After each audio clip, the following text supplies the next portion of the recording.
In this lecture, we're going to create a simple Angular application that displays a joke to the user, just like the application you see on the screen right now. Even though the application is very simple, we're going to learn a lot. We're going to learn that components are the building blocks of an Angular application. We're going to learn what annotations are and how to use them in TypeScript. We're going to learn how to import code from other files. We're going to learn how to package our application into something called an Angular module. And we're going to learn how to bootstrap an Angular application so it starts on a web page. Now let's begin with a blank plunker. So let's close this one.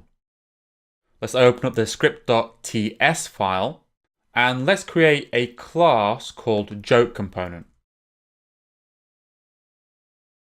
So for those of you who are new to ES6 JavaScript and new to TypeScript, a class is a new feature of ES6 which we will explain in much more detail in the next section. But to summarize, it's a blueprint for creating objects with specific functions and properties already attached to it. Now the word component isn't random. Components are a feature of Angular that let us create a new HTML language, and they are how we structure Angular applications. So if we look at our index.html file, we'll see that HTML comes with a bunch of pre-built tags like HTML, head, link, script, body, div, input, form. Each of these tags look and behave a certain way. And in Angular, we create new custom tags with their own look and behavior. For instance, we might create a tag called joke. An Angular application is therefore just a set of custom tags that interact with each other, and we call those tags components. So going back into our script.ts file, the code that controls a component we put into a class, like the joke component class. But how do we link this joke component class with a tag in our HTML? We use a new feature of TypeScript called annotations, and specifically an annotation called component.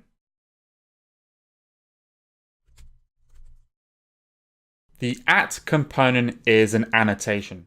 An annotation automatically adds some boilerplate code to the class, function, or property it's attached to.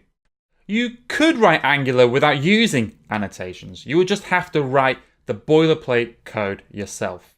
But there's not really any point, especially if you're using TypeScript. So we're going to be using annotations throughout this course. We're going to use other annotations later on. However, the main one for working with components is the @ component annotation here. We can configure our component annotation by passing it an object with various parameters. In our example, the @ component has one parameter called selector, and this tells Angular which tag to link this class to. And by setting the selector to joke, we've told Angular that whenever it finds a tag in the HTML, like joke, to use an instance of the joke component class to control it. Before we can use @ component though, we need to import it like so.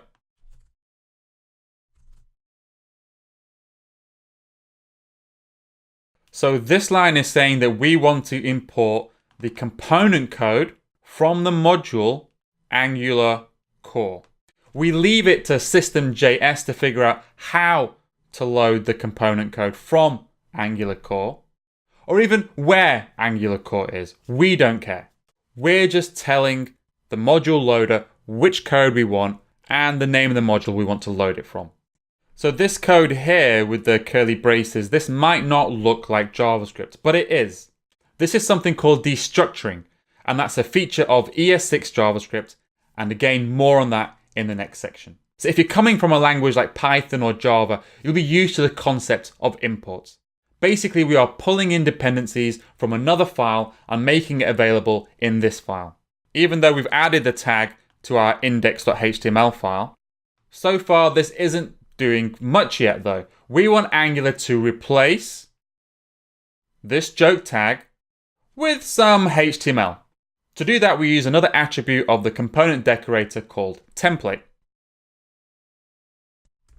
And I'm just going to paste in some template code. So we've just got a h1 tag with the name of the joke, and then next to it a p tag with the punchline to the joke. That's pretty hard to read though. The HTML is all written on one line, but I'd like to read it on multiple lines. There's a new feature of ES6 JavaScript called template strings, which lets us define multi-line strings. So let's use that instead. Template strings use a special character called a backtick. It's not a single quote, it's something called a backtick. So you'll see it's like a single quote at 45 degrees. You'll find it on your keyboard somewhere. On my Mac keyboard, it's on the bottom left. We'll be digging into this in much more detail in the next section. For now, just accept that using backtick lets us define strings on multiple lines like the one above. Again, if we ran this code now, we would see it's still not working. We've defined a component with a custom tag. We've added a tag to our HTML, but we haven't told Angular that we want to use Angular on this page. To do this, we need to do something called bootstrapping. In Angular 2, your code is structured into packages called Angular modules, or ng modules for short. Every app requires at least one module, the root module, that we usually call app module by convention. So just a quick note, we are using the term module for two different concepts. In JavaScript, the term module generally refers to code which exists in a single file. An ng module is a different concept. It combines code from different files together into one package. An ng module therefore contains functionality from multiple files. A module, though, refers to functionality in a single file. When I use the word module, I'm talking about JavaScript modules, and when I use the word ng module or Angular module, I'm specifically talking about Angular module. But let me show you. Let's create our root Angular module. To define an Angular module, we first create a class. I'm going to call my class app module, and then we annotate it with another decorator called ng module. So just like component, ng module takes as input an object, and we can configure it with a few parameters. The first one is imports. So this is going to be a list of other Angular modules that export material we need in this Angular module. Almost every application's root module should import the browser module.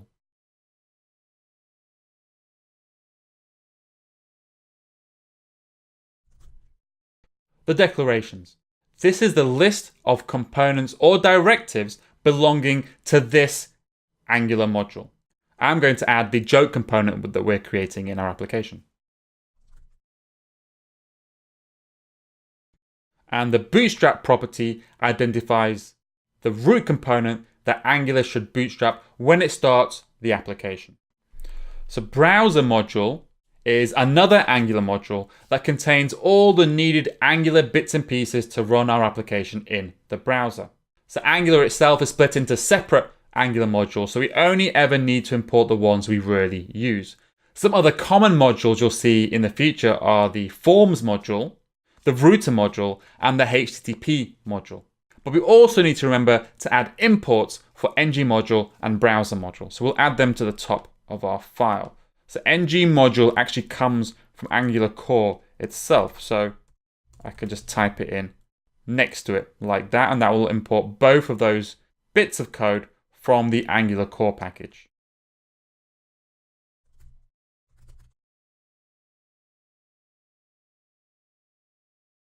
And the browser module can be found from the package Angular Platform Browser. Now we have defined our root Angular module called app module. We need to bootstrap the application using it.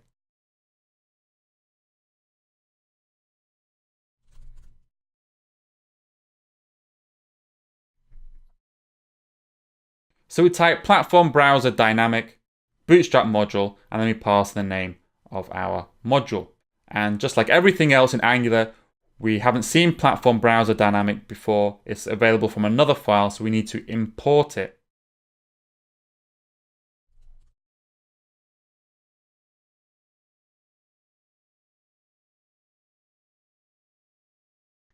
You might be wondering why we're going through this whole process of bootstrapping. Why doesn't Angular do this for us?